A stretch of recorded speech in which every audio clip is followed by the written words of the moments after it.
Ever notice how you kind of hold your breath when things get tense? Mm-hmm. Or like let out this big sigh when something goes right? Mm. Breathe all the time, right? But we never really think about it. It's true. Today, we're going to look at how breathing connects to like your body, your emotions, even spirituality. Yeah, it's amazing how this automatic thing we do, it's actually a powerful tool, like for your whole well-being. Totally. So we've got research, ancient wisdom, even some techniques to try out. Yeah. Ready to go beyond just, in and out. Let's do it. Unpack this whole world of breath. Okay, so the stuff we read starts off talking about the autonomic nervous system. Right. Vaguely rings a bell from school, but remind me, what's that do again? Basically, it controls all the stuff you don't think about. Heartbeat, digestion, blood pressure. And breathing, it affects this system directly. So more than just getting oxygen then? Way more. Like studies show if you breathe intentionally, it impacts stress, your blood pressure, even how well you think. There's a whole field of research on this. Whoa, so it's not just like a saying when someone's like, take a deep breath. It really works. It really does. When you're stressed, you take these short, fast breaths. Right. And that triggers your body's like fight or flight mode. Makes sense. But if you slow down, breathe deeper, you switch to the parasympathetic system, the one for calming down. So I can like de-stress just by changing my breath. You got it. It tells your body things are okay, helps you get back in control. Okay, this is already pretty powerful. But our sources also mentioned breath and emotions being connected. Is that just a metaphor or? It's a real thing. Think about it. When you're happy, your breath is kind of light and easy.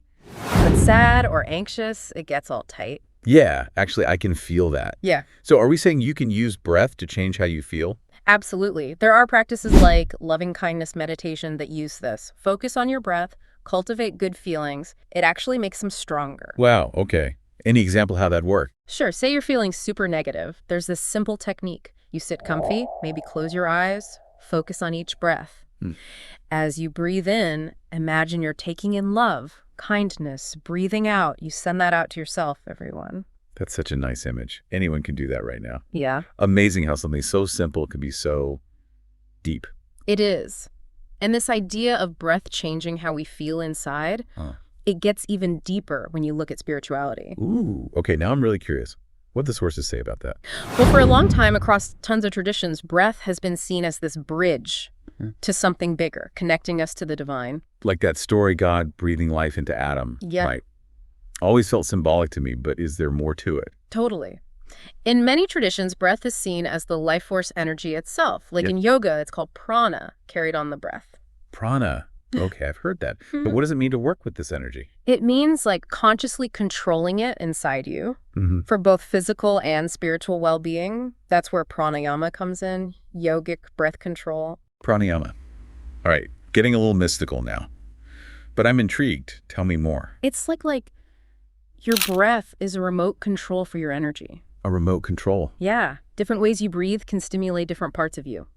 Pranayama uses specific rhythms to cleanse, energize, even awaken different parts of your being. Wow, so we're not just breathing for air anymore, we're breathing to, like, direct energy. Exactly. And it's not just in yoga. Our sources mention Sufism, too. Sufism, right? That's part of Islam. What's their take on breathing? They practice zikr. It's rhythmic breathing and chanting to reach a higher state of consciousness, connect with the divine. Wow, so many traditions using breath in powerful ways.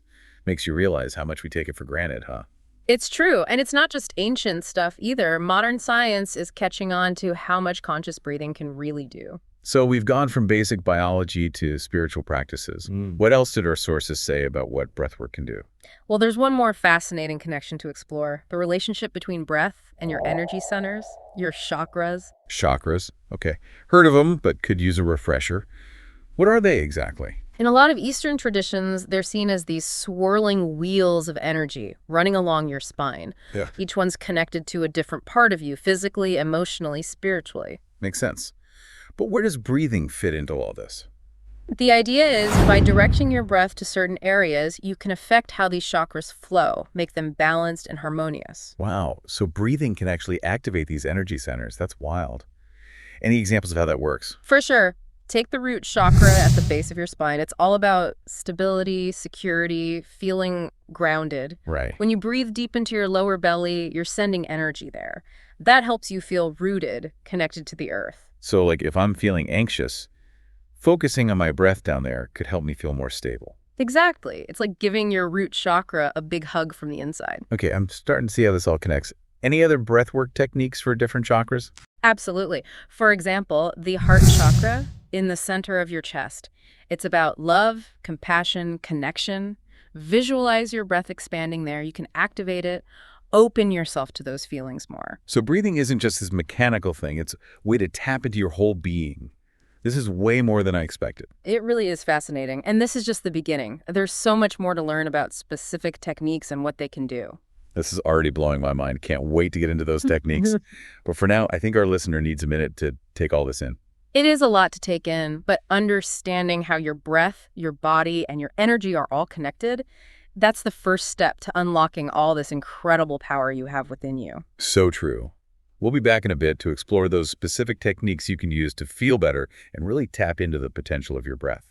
Okay, so we've covered the science, the spiritual side. Now, how do we actually use this breath stuff in our lives? That's the fun part. There are actually a bunch of easy techniques you can use, really harness the power of your breath. Lay it on me. Where do I even begin? Honestly, one of the best, most basic things is just paying attention to your breath. Like just noticing it. Seems kind of simple. It does, but it's way more powerful than you think. It's all about awareness. So get comfy, sit, maybe close your eyes, just feel your breath happening naturally. All right, I can try that. What am I looking for here? Just notice your chest or your belly, how it moves as you breathe, in and out. Don't force it, just observe. So not controlling, more like becoming aware of it. You got it.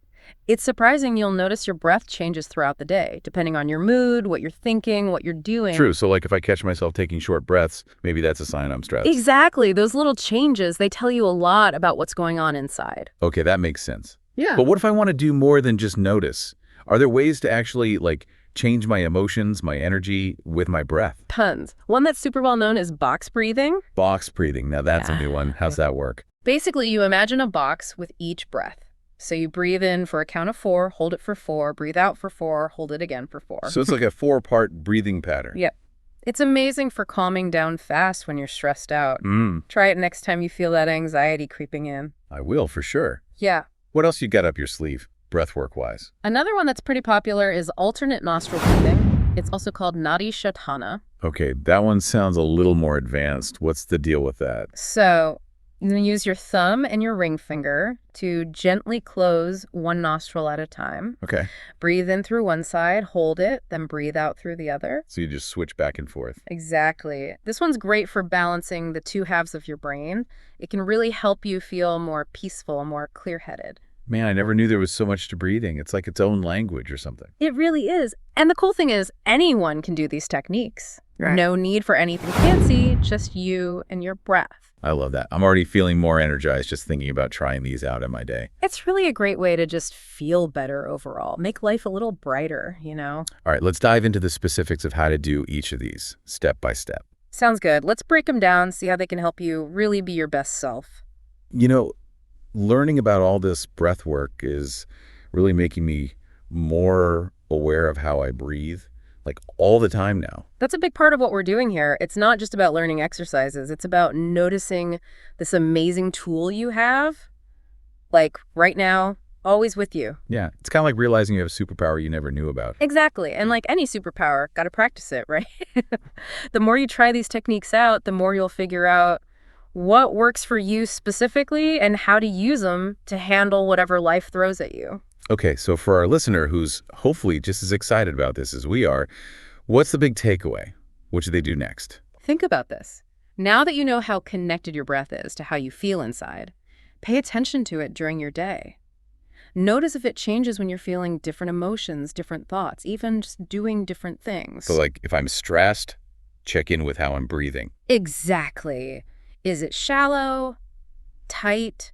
Just noticing that can be super helpful. And then I can use one of those techniques we talked about to change how I feel. Right. Say you're stuck in those negative thoughts.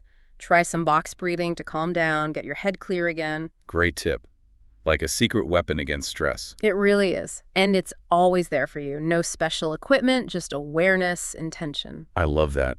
It's empowering to know we can change how we feel just by changing how we breathe. It shows you we've got more control than we think, you know? And honestly, this deep dive, it's just scratching the surface. There's a ton more to learn out there. Yeah, from the science to those spiritual traditions that have been using this for centuries, it feels like a whole new world to explore. It is.